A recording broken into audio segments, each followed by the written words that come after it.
Assalamualaikum warahmatullahi wabarakatuh dan selamat sejahtera. Okay, untuk pengetahuan semua, hari ini kami berdua akan memberitahu dan membentangkan chapter 3 ini, mana dalam topik Building Services Technology 1, itu chapter 3 mengenai ventilation system. Alright, dalam ventilation system kita akan ada 3 subtopik yang di mana kita terangkan lebih terperinci, iaitu topik yang pertama ventilation requirement, alright. Yang kedua guide to ventilation rate. Yang ketiga domestic accommodation. Keempat non-domestic building.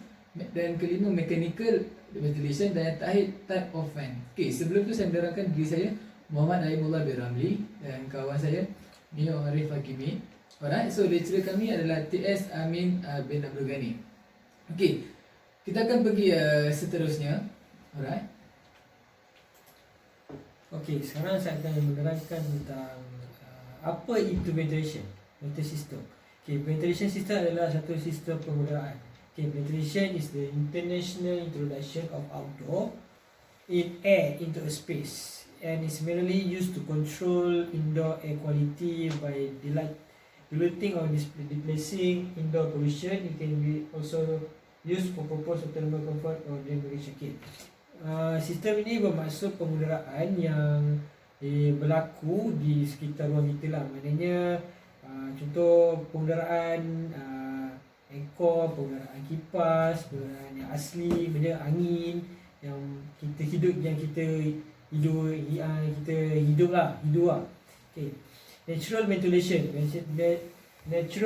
is the intentional passive flow of outdoor air into a building through planned openings such a door and window. Okay, ini bermaksud udara yang asli yang masuk ke rumah atau bangunan melalui tingkap atau pintu. Maknanya udara yang segar dari luar masuk ke dalam bangunan.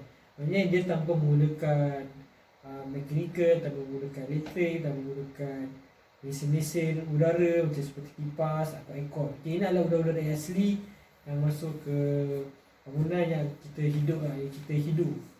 Okay, sekarang seterusnya adalah baik. Tadi diterangkan oleh Mio bagaimana ventilation system itu berlaku yang tidak menggunakan mechanical ventilation. Okay, di sini mechanical ventilation use fan to drive for flow outdoor air into a building.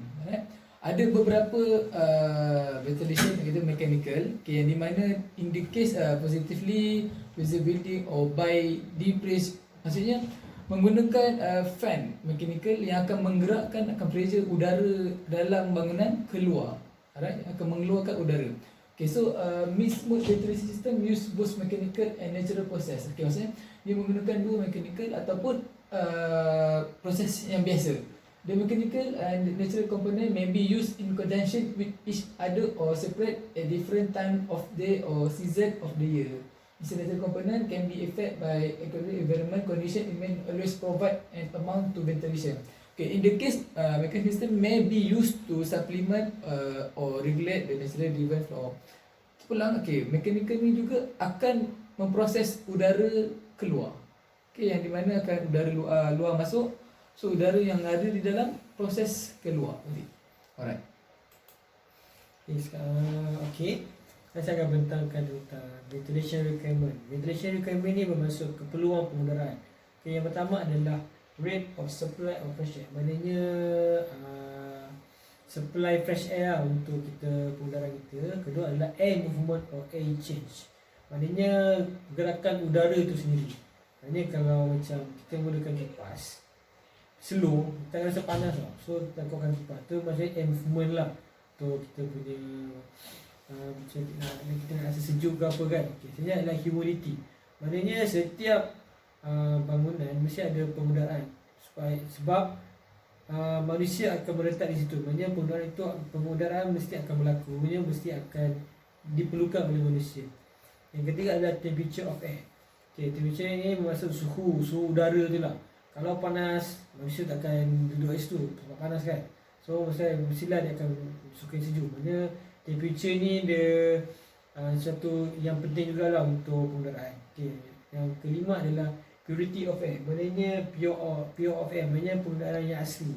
Bila suatu macam pengudaraan yang tercemar, Itu akan menyebabkan manusia akan sakit. Maknanya quality of air ni adalah satu yang diperlukan oleh manusia lah untuk ventilation ni. Okay.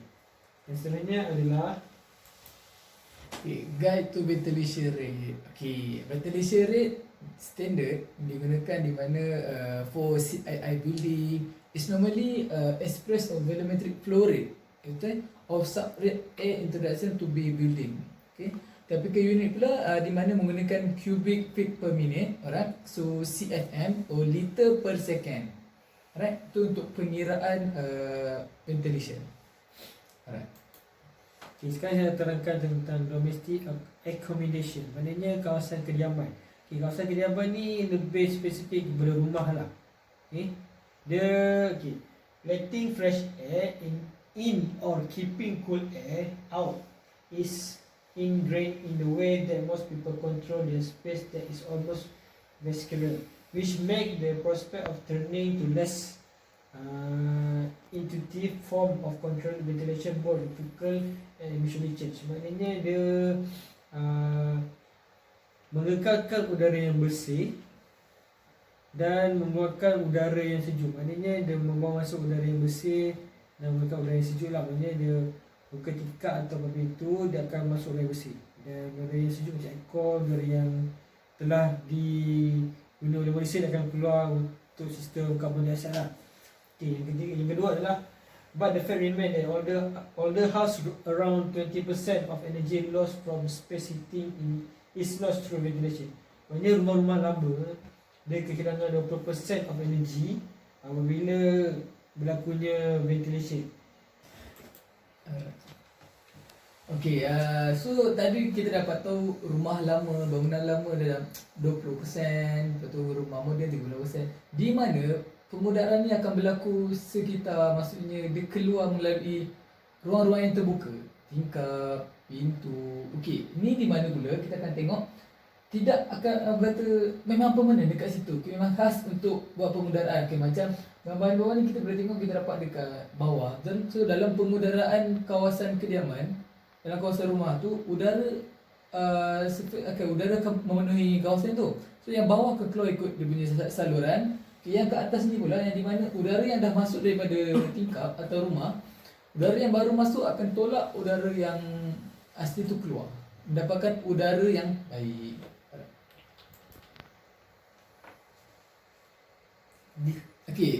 Untuk teknologi ini mana tak? Di mana kawasan kediaman yang mempunyai 2 tingkat. Alright. Ini kawasan dia. Di mana ini ada tingkap, ini ada dia punya corong atas. At the standard, the building regulation untuk 2006 standard is 10 meter cube. Is a good practice permanent is 5 meter cube and best practice is 3 meter cube. The principle is standard. Alright, so yang kedua, ventilation standard, common practice ventilation standard is recommended for entire dwelling of between 0.5 and 1.5 change per hour. Right? Specific house recommend 0.3. Alright. Non-domestic building ni pula dia sebenarnya refer to any building that is non-domestic building. Maknanya dia bukan domestic building lah. Example of non-domestic building ni macam kedai, macam rumah, macam office, macam kilang dan hospital.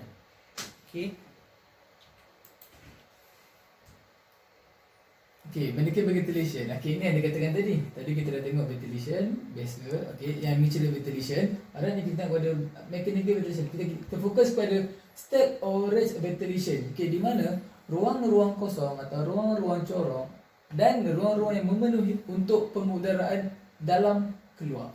Kita boleh tengok. Yang di mana dikatakan passive step ventilation. This is a form of ventilation is based open the step effect. Alright, for warm air natural rise space to be replaced by coloured incoming at low level. Alright, so second kita boleh tengok the warm must drawn up duct. Alright, di mana udara dalam akan keluar mengikut corong through a outlet at or above a roof rate.